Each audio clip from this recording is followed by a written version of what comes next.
Halo Mami, thank you so much for joining us today. Mungkin sebelum kita mulai, boleh nggak perkenalan dulu dari namanya, terus kerja di mana dan sebagai apa sih? Ya, nama saya Mardiana Wirasmi. Saat ini saya bekerja di PT Shalendra Capital.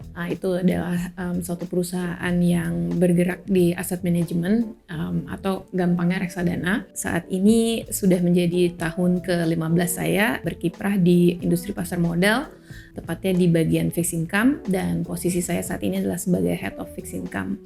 Mbak Miss ini kan udah lama ya di industri pasar modal ini, terutama di fixed income. Sebenarnya punya nggak sih strategi apa gitu yang spesifik in managing fixed income portfolio? Strategi yang spesifik itu pada dasarnya tidak pernah ada, karena di halnya fixed income itu adalah suatu jenis kelas aset yang sangat bergantung terhadap kondisi makro in general. Meskipun saya percaya bahwa semua jenis kelas aset, yaitu saham, emas, currency, fixed income, semua sangat bergantung kepada kondisi makro secara general. Tetapi fixed income itu in particular sangat-sangat sensitif. Nah, kalau kita bicara terhadap kondisi makro in general dan juga trading fixed income secara general, itu nggak pernah bisa ada strategi yang spesifik. Every year itu ada new challenges yang nggak pernah ada resep lama yang bisa berlaku di tahun berikutnya. Sehingga memang agility dan kemauan untuk mengubah pola pikir itu memang di-challenge terus sih.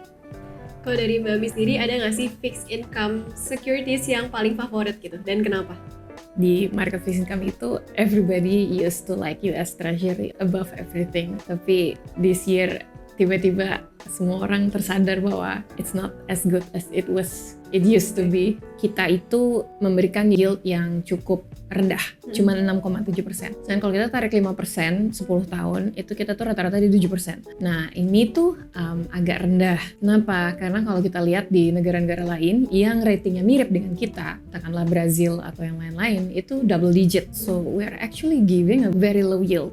And then justifikasinya apapun yang mau disebutkan, mungkin Indonesia potensialnya besar dan lain-lain, tapi nggak se-justify itu juga. But we are strong because we have a very huge demand dari retail, sehingga itu memperkuat kita punya posisi untuk bisa membiayai yield yang rendah. Akhirnya sekarang orang itu lebih senang membeli jenis obligasi yang basisnya itu BUMN. BUMN-nya tapi pasti tergantung dong sektornya. Most of the time people likes BUMN banks dan sebagainya. Begitu juga foreign yang saya perhatiin. Akhir-akhir ini mereka kinda like we call it quasi bonds. Itu berarti obligasi US dollar tapi basisnya adalah korporasi BUMN. So trennya lagi ke arah sih. Sebenarnya in any investment portfolio pasti diversification tuh penting banget kan ya. So how do you construct a diversified fixed income portfolio? Gini, ada perbedaan pendapat antara house foreign sama house lokal. Kalau house foreign itu rata-rata size-nya itu banyak yang besar-besar banget, dan mereka itu nggak boleh hanya memiliki jenis obligasi korporasi, karena obligasi itu, apalagi obligasi korporasi ya, kita dapat kupon yang misalnya katakanlah sekarang ini 7% atau 8%. Tapi once itu gagal bayar, and then suddenly dari 8% yielding a year tiba-tiba zero because restructure or whatever. Sampai to some point obligasi yang berbahaya itu akhirnya bayangin dari cuma 8% ke zero. Akhirnya jatuhnya malah ya lebih baik investasi di saham aja. Itu nggak sampai zero. Sehingga berkacamata dari situ banyak house foreign itu yang nggak mengizinkan untuk berinvestasi di obligasi di bawah AA peringkatnya, dan harus selalu di match kelas aset surat utang negara. Nah, tetapi di beberapa house yang lokal itu karena kliennya menginginkan seperti itu, banyak yang hampir 100% obligasi korporasi. Mengenai likuiditasnya bagaimana manage-nya, ya itu berarti rahasia dapur masing-masing. Nah, di Shalendra itu pada dasarnya kita arahnya ingin lebih mengadopsi arah seperti house yang di foreign ini. Karena bagi kita hanya sekedar yielding 8% tapi tiba-tiba suddenly become zero, itu is a risk that hidden tapi too much to bear kan. So we are combining the two. Jadi sebenarnya sebelum mulai decide itu untuk invest di suatu instrumen investasi, itu how do you analyze the investments? I am a very strict top down ya, because in many cycles that I've endured, ada saat dimana you go to analyst meeting saham and then kita pikir oh ini valuasinya masih murah, and then ini harusnya catch up, and then blah blah blah.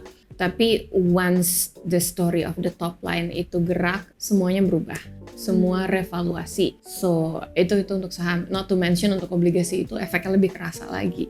not to mention untuk rumah, itu semuanya juga bergantung sama gimana macroeconomic and general. Seperti contohnya pasti tahun 2014 itu harga tanah itu mahal banget, and lots of harga tanah sekarang belum catch up sama harga apa yang terjadi di tahun 2014 dan 2015. So top down is for me itu paramount, the ultimate answer. In any kind of investment pastinya itu kan ada risknya masing-masing ya. So Iya. how do you manage your risk in investing? Let me answer it from my personal investment dulu ya. Aku ibu dengan 2 anak, so I have lots of bills that need to be paid. Banyak dari ibu-ibu itu membutuhkan suatu pendapatan di luar mungkin uang yang diberikan suami atau di luar gaji dari pribadi gitu ya. Jadi kalau misalnya ibu-ibu itu membutuhkan, atau siapapun, gak harus ibu-ibu lah, any kind of person yang membutuhkan suatu stream of cash flow di luar apa yang mereka dapat gitu ya bulanan, entah itu apapun sumbernya, put 100% di saham itu bisa menjadi problem. Karena pada hari-hari yang tidak ditentukan bisa itu membuat posisinya menjadi cukup minus, dan mungkin mereka nggak bisa bear minus itu karena mereka harus beli beras, harus beli minyak, harus membayar uang sekolah anak, sehingga it's not possible. Dari situ, dari saya sendiri maupun dari beberapa teman saya, ibu-ibu juga ya, itu mulai rajin menaruh di instrumen kelas fixed income sebagai salah satu variasi dari investasi di saham. Apakah fixed income itu artinya menaruh di sekedar ori atau sukuk retail? Enggak, karena banyak yang nggak suka, terlalu kecil.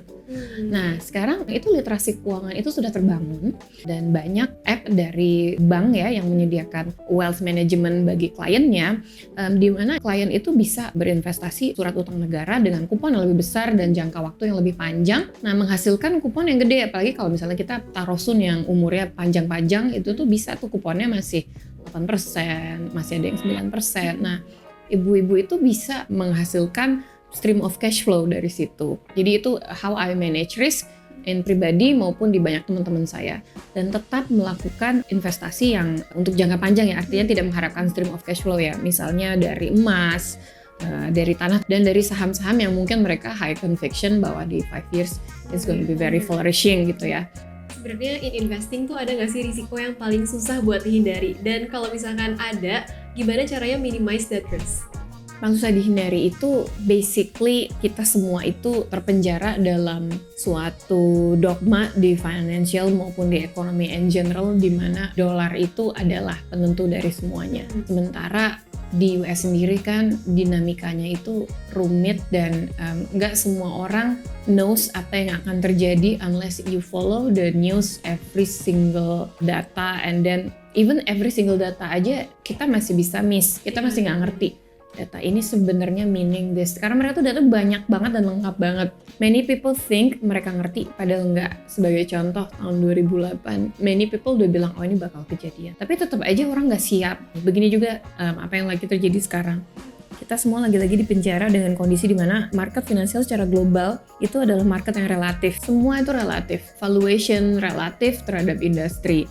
Misalnya telekomunikasi dibandingkan terhadap Asian, yield dibanding terhadap sesama rating yang sama, semua itu relatif. Nah, itu membuat itu yang menurut saya paling susah di-manage, dan paling banyak orang nggak siap dengan itu. Nah, bagaimana caranya kita siap? Kalau filosofi saya, itu saya selalu menyiapkan bagian porsi dari suatu investasi saya, itu sebagian besar cash, supaya sekiranya terjadi suatu financial shock, aku siap gitu dengan cashnya. Itu yang menurut saya tidak pernah bisa diprediksi sama satu orang pun secara benar-benar akurat. Sehingga just always a portion of your investment must always be cash. Market tuh selalu pasti geraknya cukup volatile ya, dan juga pasti banyak unexpected events going on in our world. How do you handle that volatility and that unexpected risk? Every case is different, and you have to be agile and adaptable, and market will always humble you. So how do I adapt? Actually, I don't know. Ini pertanyaan yang gue benar-benar gak bisa jawab. Itu benar-benar depends on the year that you endure. Kayak misalnya di tahun 2008, lots of investors yang aku tahu ya berani mengambil keputusan untuk menaruh di beberapa saham yang bagus banget di tahun itu. Entah bagaimana mereka sampai berani berhutang atau bagaimana.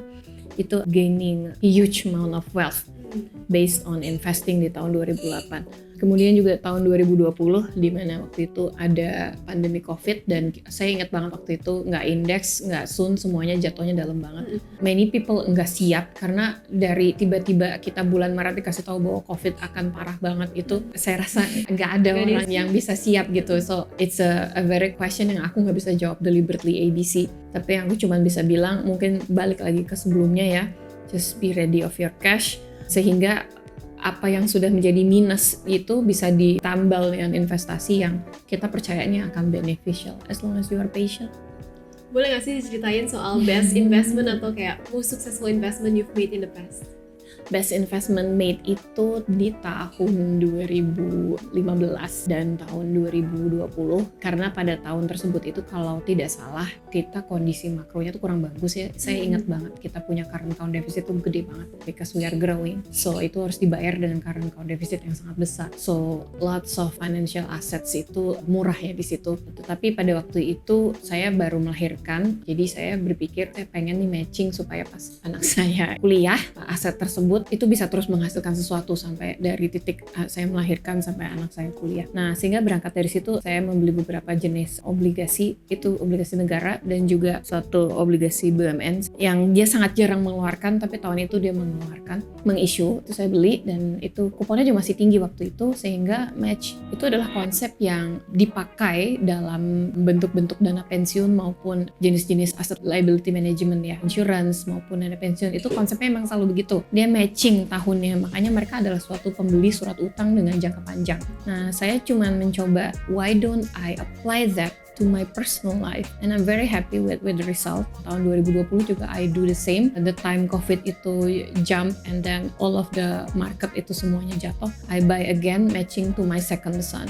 Kalau tadi udah diceritain soal kayak best investmentnya, sekarang boleh nggak sih ceritain soal kayak investment opportunity yang regret nih nggak diambil waktu itu?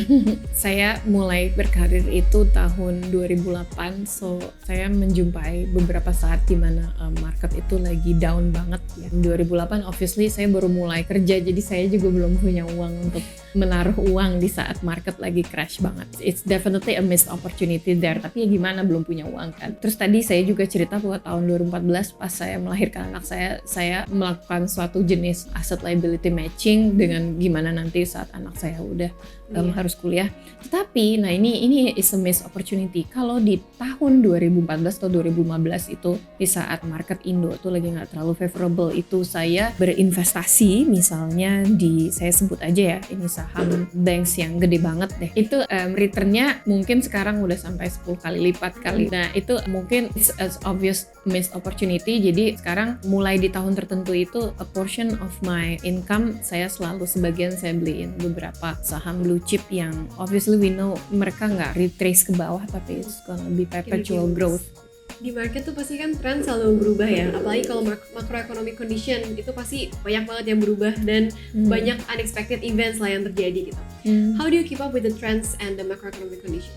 Kalau saya sebagai fund manager tunggu sampai report itu ditulis, apapun itu tentang suatu perusahaan atau tentang makro, tentang apapun, sampai itu ditulis, itu by the time analis itu menulis, itu ada jeda di mana orang tuh always step ahead. How do we keep up dengan challenging opportunities dan challenging environments ya? Pada dasarnya emang sulit sih, kita memang harus mengetahui indikasi apa aja yang akan menggerakkan apa yang penting dan apa yang tidak penting dalam aset kelas apapun itu. Itu yang susah, karena hanya waktu yang akan terus membuktikan bahwa apakah kita benar-benar paham bahwa indikator ini nih penting. By the time kita lihat datanya ini, kita tahu sebelum orang menulis reportnya, sebelum itu being buzz, kita udah harus tahu dulu. That's why some asset managements itu nggak bisa hire fund manager langsung fund manager. It must come from the background of analyst, biasanya gitu. Karena kita sudah tahu dulu dan kita tidak menunggu sampai saat itu ada reportnya. Kita sudah tahu apa yang akan ditulis, kita sudah tahu apa yang harus dikerjain. Itu paling penting sih buat keep up. Ada nggak sih tips atau kayak masukan nih yang mau dikasih buat investors in managing their portfolio? Sebenarnya sih made mistake itu kalau bagi saya itu is a process of learning, just like doing business. Kadang-kadang saya melakukan investasi itu ada titik di mana saya belum tahu nih sebenarnya yang penting tuh apa gitu dalam putting place money in this asset gitu. tapi kadang-kadang saya nyebur dulu. Karena kadang-kadang kalau nggak begitu nggak mulai-mulai. Tapi itu juga bukan suatu saran yang wise banget juga. Memang yang paling ideal memang kita menaruh uang kita dimanapun itu, kita udah tahu apa yang penting, apa yang enggak, apa yang dihindari atau yang enggak. Terus kemudian kalau saya dalam situasi yang buruk banget, saya langsung mikir gimana caranya supaya saya bisa menghasilkan cash yang baru. Saya udah tahu ini yang harus dilakukan. Intinya sih semangat pantang menyerah tuh kayaknya di bidang investasi itu udah seperti sesuatu yang dasar. Yang kalau kita cepat nyerah, itu akan membuat kita beli aset di saat aset itu mahal dan jual aset di saat harganya itu turun. You cannot do that in investment. You always have to know how to turn your position. You always have to know, ya udah deh, gue cut aja deh di sini nggak apa-apa. Besok pikir-pikir lagi deh, kalau misalnya situasi lebih baik gue masuk lagi. Things like that, just never give up. Always learning, always be agile, sama adaptable.